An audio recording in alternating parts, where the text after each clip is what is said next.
we're supposed That to feel it. makes We're so much supposed to sense. remember it. We're supposed to touch it, feel it. And then when, you know, when you go through that and you're touching like your loved one's body, it also in a weird way is supposed to help with the grieving process too, because it, you know, gives you that different like relationship with death. But like I sat there and I thought about, like, I was wrong. The service, like the prayers and the hymns and everything, like everything would come like in waves. Like there was like so much room for Jesus, there was so much room for grief, and then there was so much room for salvation, and then we were going back to grief, and then back to Jesus, and then back to salvation. And it was just this like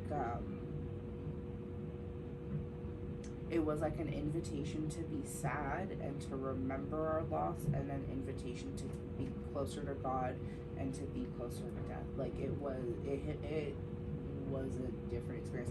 And then to see, you know, because he was such like a young kid, like when the funeral hall was filled. It was filled. So to like to see like how many people like he was close to, how many people were affected, how many people were there to support him,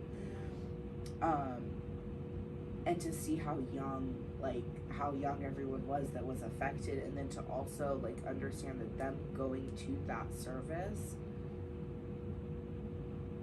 maybe I'm biased, but there's no way that Jesus didn't touch them in some form. Sure. During all of the words that were said, you know what I'm saying? So it was intense. You know, in Ethiopian culture, it's